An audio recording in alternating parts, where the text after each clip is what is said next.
Welcome everyone. I'm Kenny Tan of Kenny Tan Test Prep. Today we're featuring a passage by the Reverend Dr. Martin Luther King Jr. in honor of MLK Day. This passage appears in the PSAT Official Practice Test number 2 by the College Board. You'll notice that it's actually part of a pair of passages, the other authored by Henry David Thoreau. We'll start by reading the Thoreau passage, one paragraph at a time, and then offer our analysis and commentary. Afterward, we'll answer the questions specific to only the first passage. Then we'll read the MLK passage the same way and answer the rest of the questions. So passage 1 is adapted from Henry David Thoreau's Resistance to Civil Government, originally published in the year 1849. Thoreau wrote at a time when slavery was legal in the United States.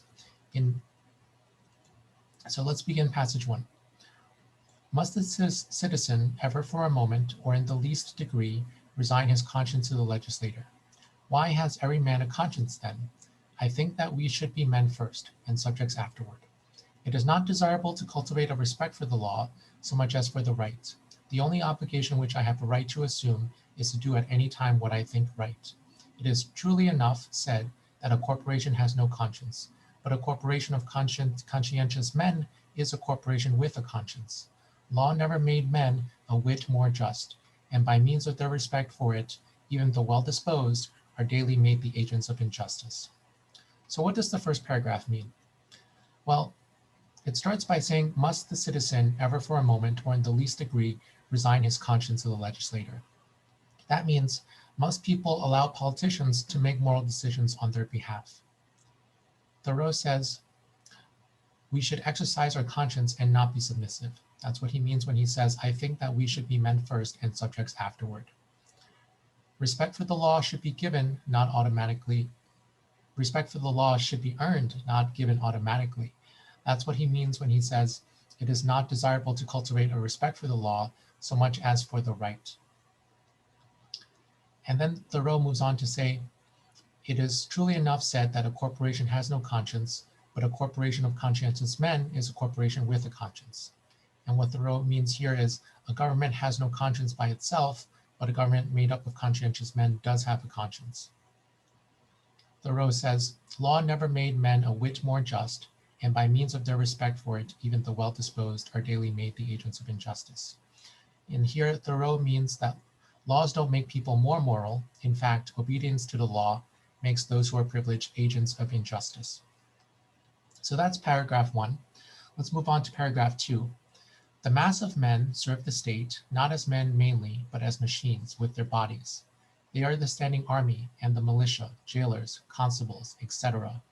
In most cases, there is no free exercise whatever of the judgment or of the moral sense, but they put themselves on a level with wood and earth and stones. And wooden men can perhaps be manufactured that will serve the purpose as well. Such command no more respect than men of straw or a lump of dirt. They have the same sort of worth only as horses and dogs. Yet such as these even are commonly esteemed good citizens. Others, as most legislators, politicians, lawyers, ministers, and office holders, serve the state chiefly with their heads. And as they rarely make any moral distinctions, they are as likely to serve the devil without intending it as God. A very few, as heroes, patriots, martyrs, reformers, and in the great sense, and men, serve the state with their consciences also, and so necessarily resist it for the most part, and they are commonly treated as enemies by it. So what is the second paragraph saying? Well, Thoreau is saying that people who work for the government are like machines. They exercise no moral compass. They are as likely to serve the devil without intending it as God. Interestingly, Thoreau says those willing to stand up for justice are real men. These men are treated as enemies of the state. And now the last paragraph. How does it become a man to behave toward this American government today? I answer that he cannot, without disgrace, be associated with it. I cannot for an instant recognize that political organization as my government, which is the slave's government also. So in the third paragraph, Thoreau tells us that men cannot without dishonor be associated with the present government. Thoreau does not recognize the legitimacy of a government that enforces slavery. Now let's take a look at the questions regarding passage 1. Number 29 says, as used in line 22, command most nearly means. So this is a vocabulary and context question, and just like all vocabulary and context questions. Let's go back to the actual sentence and see what it says. So line 22, that's here. It says, such command no more respect than men of straw or of a lump of dirt.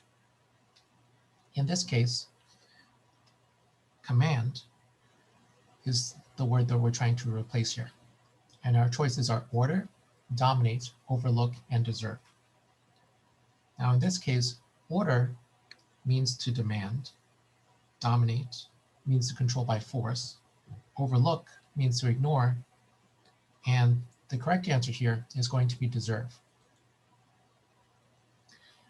This sentence means such men deserve no more respect than men of straw or a lump of dirt. And remember here that Thoreau is talking about the men who work for the government that exercise no moral compass. These are the people that Thoreau believes deserve no more respect than men created out of straw or a lump of dirt. Now let's take a look at number 30. Thoreau makes which point about people who follow their consciences? The choices are A, they often band together with other entities to form corporations. B, they tend to have mutually antagonistic relationships with their governments. C, they generally believe that the exercise of the moral sense is what makes them human. And D, they hold their legislators to a different moral standard than that to which they hold themselves. So starting with choice A, they often band together with other entities to form corporations. You might be distracted by the word corporation in the first paragraph, but that's not, Thoreau doesn't mean anything similar to choice A in that paragraph. So that's never stated. Let's take a look at choice B. They tend to have mutually antagonistic relationships with their governments. And we can find that here in line 30 to 34. I'll highlight that here. A very few as heroes, patriots, martyrs, reformers in the great sense, and men serve the state with their consciences also, and so necessarily resist it for the most part, and they are commonly treated as enemies by it. That indicates that people who follow their consciences tend to have mutually antagonistic relationships with their government. Their government views them as enemies of the state, and they resist the government for the most part. So the correct answer here is going to be B, but let's also explain why C and D are incorrect. C says they generally believe that the exercise of the moral sense is what makes them human, and that may be Thoreau's opinion, but that isn't the people's, but not the people's. And choice D says they hold their legislators to a different moral standard than that to which they hold themselves. Now, choice D is also not stated in the passage. Number 31, which choice provides the best evidence for the answers to the previous question? Well, fortunately, we just answered that. That's going to be D, lines 30 to 34. But let's go back and look at the other answer choices. Choice A says lines 1 to 2, and that's the part that says, must the citizen ever for a moment or in the least degree resign his conscience to the legislator? So again, in that first sentence, what Thoreau means is, must people allow politicians to make moral decisions on their behalf? So let's take a look at choice B, lines 7 through 10. And 7 through 10 is going to be this part right here. The only obligation which I have a right to assume is to do at any time what I think is right, or what I think right. And what Thoreau means there is that people, including himself, have a duty to do what is right. And now choice C, lines 17 to 21. 17 to 21 is, in most cases, there is no free exercise whatever of the judgment or of the moral sense, but they put themselves on a level with wood and earth and stones, and wood and men can perhaps be manufactured that will serve the purpose as well. So what Thoreau means in those sentences, or that full sentence, is that these people working for the government can exercise no morality on their own. They are just similar to wooden men, and wooden men can be made that will serve the same purpose. Right? And remember again that we're trying to find the evidence for the idea that people who follow their consciences tend to have mutually antagonistic relationships with their governments. So that's going to be what we said down here, lines 30 to 34.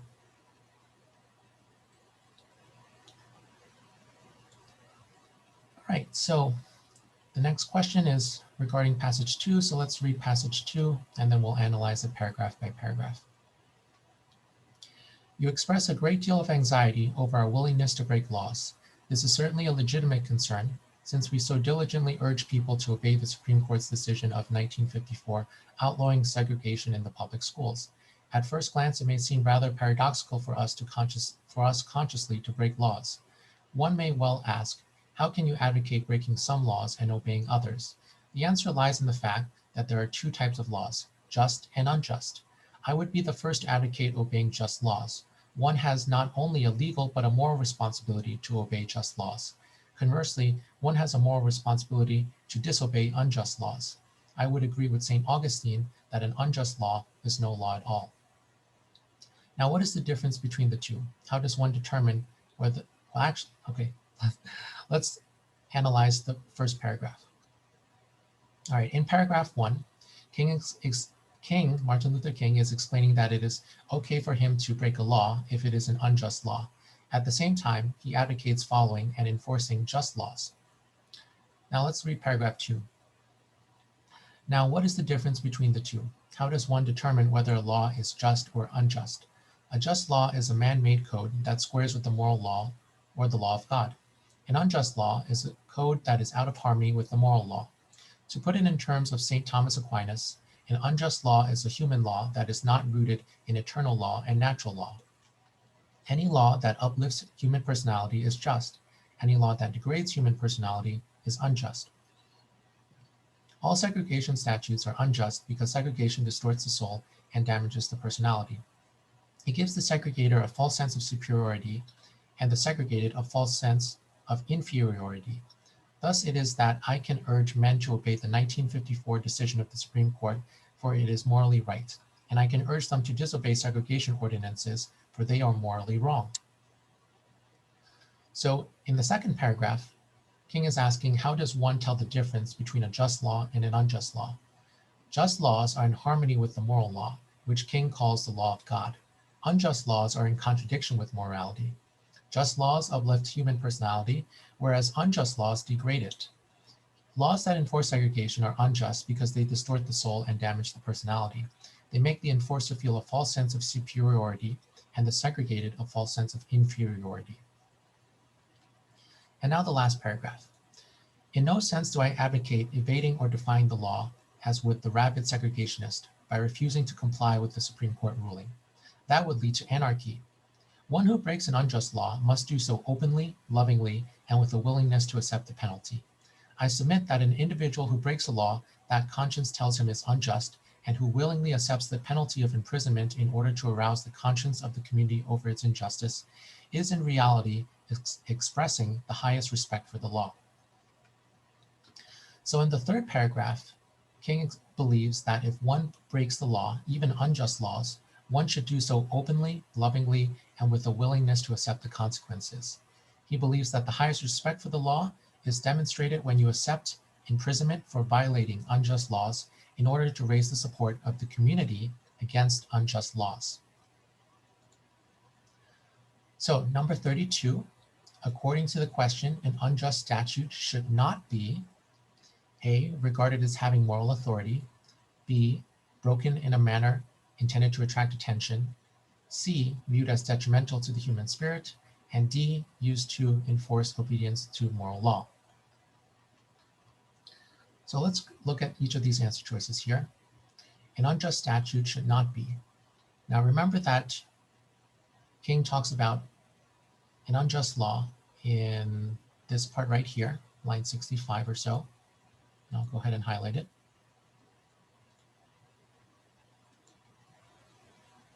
All segregation statutes are unjust because segregation distorts the soul and damages the personality.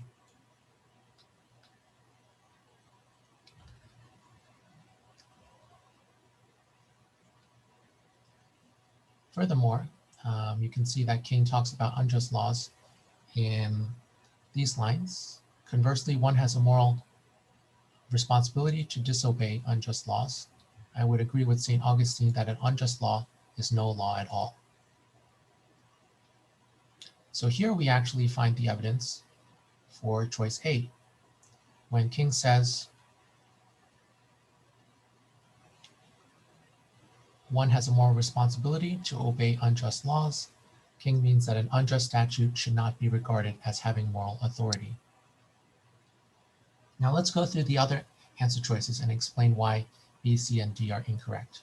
B says an unjust statute should not be broken in a manner intended to attract attention, and we know that contradicts lines 77 to 84. 77 to 84 are these lines right here. In no sense do I advocate evading or defying the law, as with the rabid segregationists, by refusing to comply with the Supreme Court ruling. That would lead to anarchy.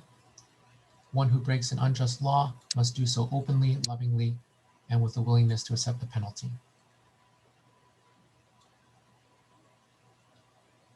All right, so by saying that one who breaks an unjust law must do so openly, then that means that King believes an unjust law should be broken in a manner intended to attract attention. And then choice C says, viewed as detrimental to the human spirit. We can see evidence against that in lines 64 to 67.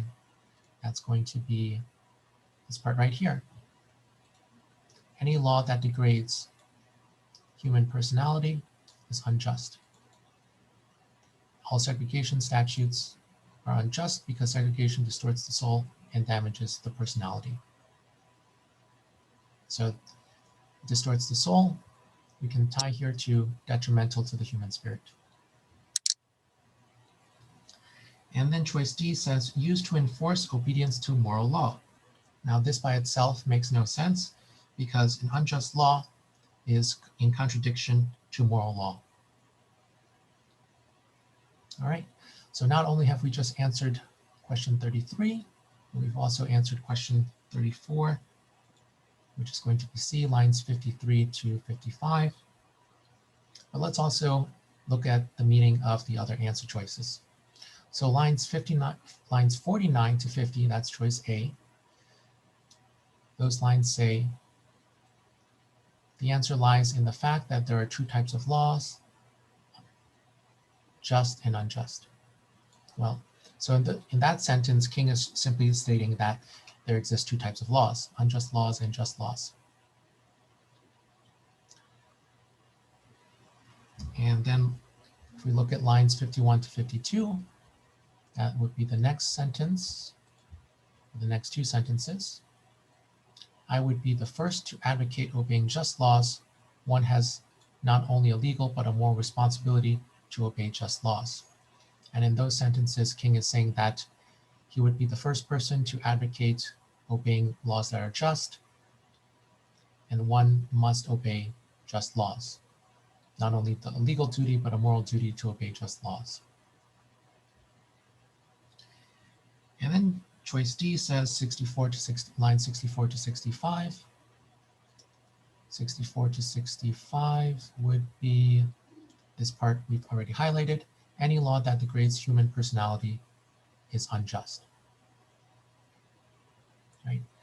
And that, again, we cannot tie to the idea that an unjust statute should not be regarded as having moral authority. So number 34, as used in line 57, determine most nearly means. So once again, we have a vocabulary and context question. Let's find the sentence. And here it is. How does one determine whether a law is just or unjust?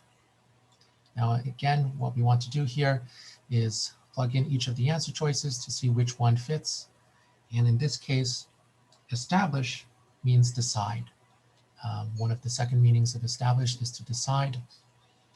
So if we plug that in here, we can say, how does one decide whether a law is just or unjust? And that's going to make sense.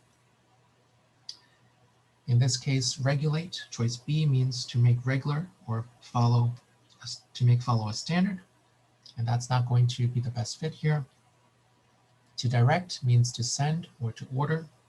And that's not going to be the best fit here either. And neither will limit work in this sentence. All right, so now let's take a look at the next set of questions. And we'll go ahead and erase these highlighting marks.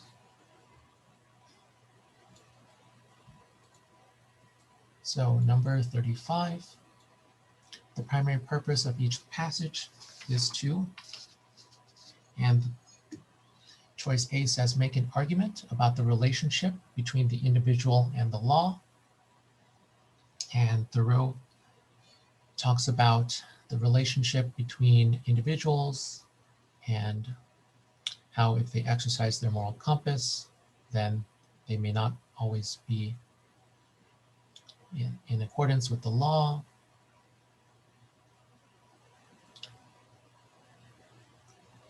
King mentions that there are just laws and unjust laws, and one should always obey the just laws, but one should actively seek to disobey unjust laws and accept the consequences. So the correct answer here is going to be A. Now B says, advance a view on how laws could be made more just. Thoreau does not make such a claim, that he does not try to argue a way to make the laws more just, and neither does King. C says, question a claim that the morality of actions depends on their consequences. And in neither of these passages do the authors claim, or do the authors mention a claim that the morality of actions depends on their consequences.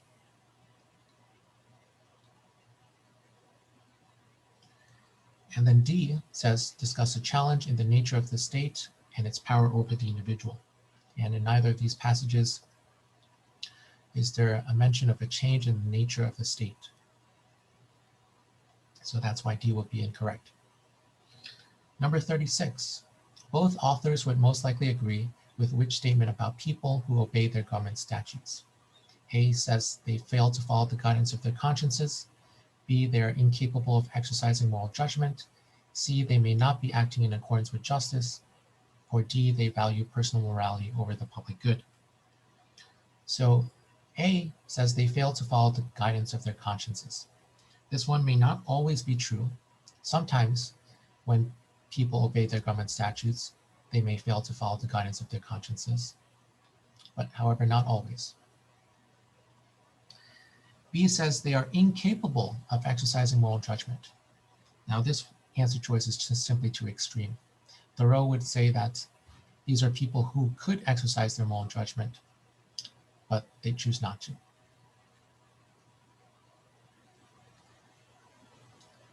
C says they may not be acting in accordance with justice. Now this is an interesting question. This is an interesting answer choice here because it uses a hedge. It says may not be.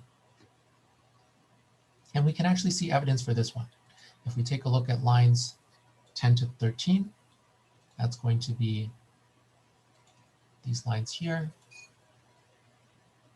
Law never made men a whit more just, and by means of their respect for it, even the well-disposed are daily made the agents of injustice. Right? So in that sentence, Thoreau means that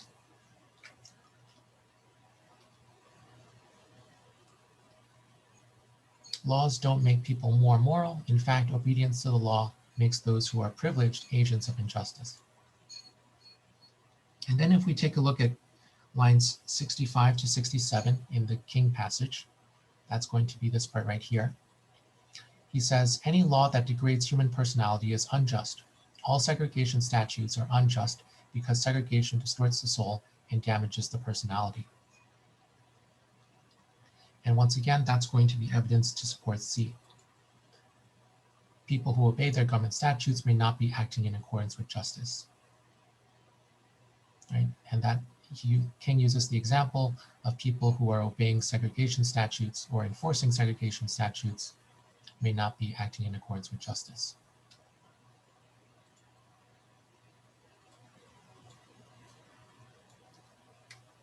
All right, so number 37. In the passages, a significant difference in how the two authors discuss morality is that Thoreau indicates A, very few people follow their consciences, while King indicates that most people consistently adhere to moral laws.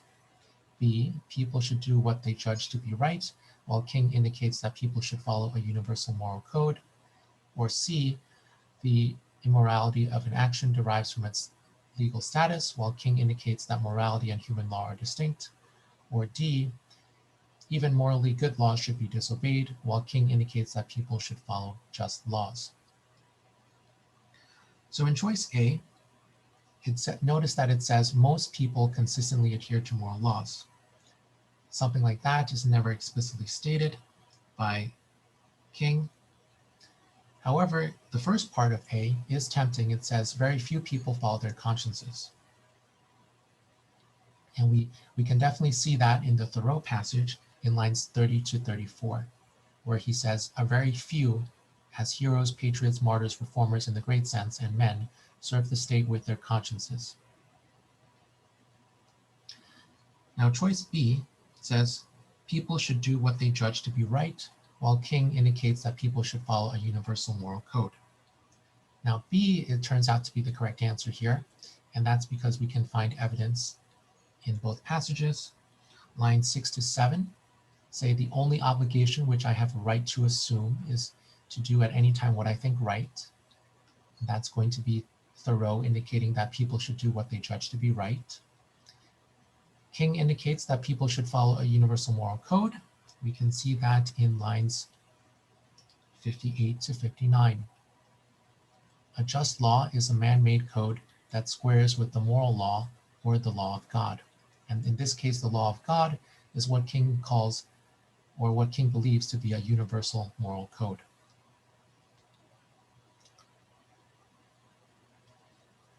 So now that we've identified B as the correct answer, let's also explain why C and D are incorrect. C says the morality of an action derives from its legal status. Thoreau never states anything like that, and that's why C is incorrect. And D says even morally good laws should be disobeyed. Once again, Thoreau never says anything like that.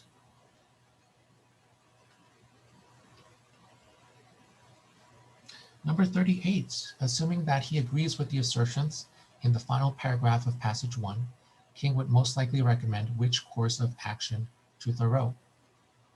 So let's identify the assertions in the final paragraph of paragraph 1. Final paragraph of passage 1. That's this last paragraph right here. And once again, I'll summarize it. Men cannot without dishonor be associated with the present government, that is the government of the United States in the year 1849. So Thoreau does not recognize the legitimacy of the government that enforces slavery. Well, Thoreau does not recognize the legitimacy of a government that enforces slavery. So choice A says Thoreau should obey laws upholding slavery while they are in force, but should work to repeal them. Now, King would not recommend that because we of course know that King advocated disobeying unjust laws, and King would view the laws upholding slavery as unjust. B says Thoreau should view laws upholding slavery as immoral, but should not break them since doing so will lead to anarchy. King mentions anarchy in the last paragraph, but he believes that as long as one accepts the consequences of disobeying unjust laws, that would not be anarchy.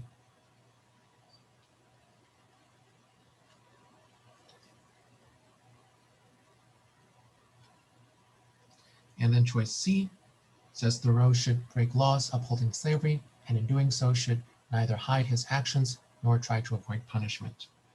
Now C turns out to be the correct answer here, and we can see that in lines 77 to 84. 77 to 84 will be these lines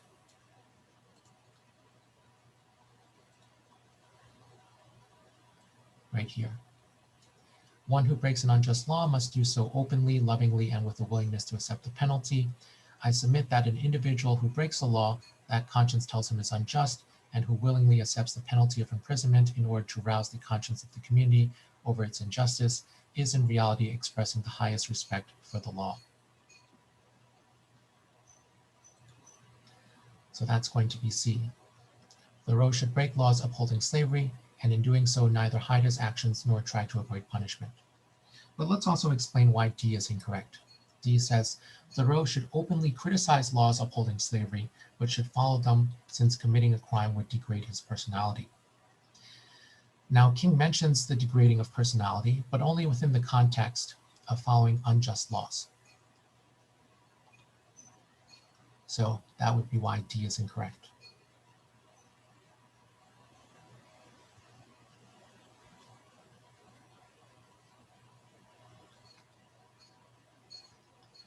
Well, if you enjoyed this lesson, please smash that like button, leave a comment below, and share this video with your friends. If you would like my help in preparing for the PSAT, SAT, or any other standardized tests, please reach out to me through my website, kennytan.nyc, and I'll see you next time. Take care.